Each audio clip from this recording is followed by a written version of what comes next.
sum total of this is that we are facing an evil of such a large proportion in the history of this country that if we don't all come together and end this Tinubu administration by 2027, Tinubu will try to be our Paul Biya. He will be president for life. All the signs are there. This is how Paul Biya started. Yes, yeah. All the signs are there. So we don't have a choice. El-Rufai versus Tinubu, president for life warning. My people, listen very carefully. Former Kaduna Governor Nasiru El-Rufai has just dropped a political bombshell that is shaking Nigeria to its roots. He warned that if Nigeria do not unite to end President Bola Ahmed Tinubu's government by 2027, Tinubu may attempt to rule Nigeria for life. Just like Paul Biya of Cameroon or other African leaders who never wanted to leave power. This statement is not ordinary. It is coming from El-Rufai, a man who was once Tinubu's ally, but now one of his fierce critics. So today on Chinick TV, we break down what El-Rufai said, why he said it. Now let us look at what El-Rufai said. El-Rufai's words were clear and direct. He said, if we don't come together to end the Tinubu government, we will end up like our forebears. All the signs that he wants to be a president for life are there. Now pause and think about that. President for life. In Nigerian history, we have seen military rulers who refuse to step aside. But to hear this warning about a democratically elected civilian president, that's alarming. El-Rufai is basically accusing Tinubu of having dictatorial tendencies, of plotting to weaken opposition, silence critics, and hold on to power beyond 2027, whether Nigerians like it or not. Now let's see why El-Rufai said it. But why is El-Rufai making this bold statement now? Let's remember, El-Rufai was once close to Tinubu. He defended him during the 2023 elections. But since then, things have changed. Distinguished colleagues,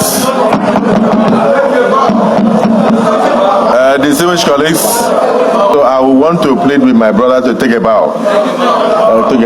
So don't bother about. Thank you.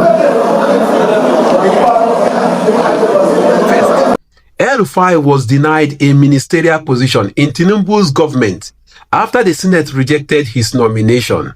That was a major political humiliation for him. Second, El-Rufai still sees himself as a key player in Nigeria's politics.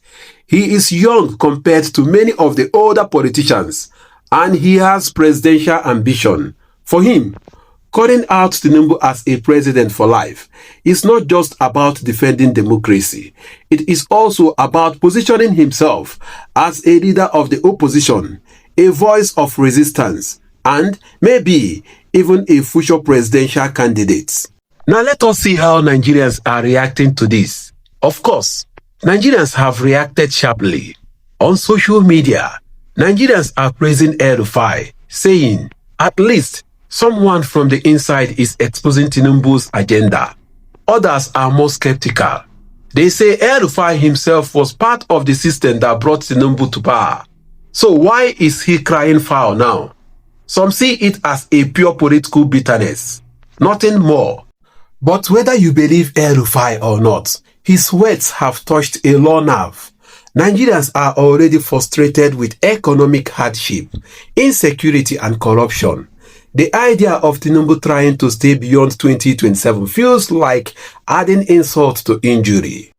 Let's see what this means for 2027. Now, let's look ahead.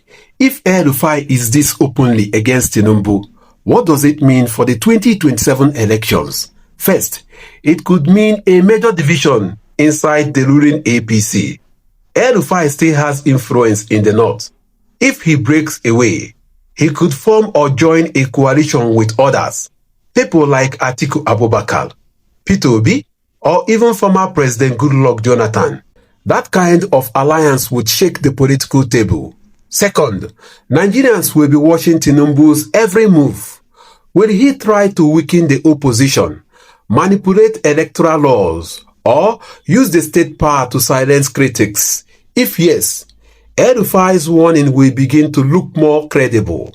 And third, for democracy itself, if Nigeria falls into the trap of president for life, it could undo decades of democratic struggle from the June 12th election to the present day. In conclusion, so let's return to the key question. Is El-Rufai right?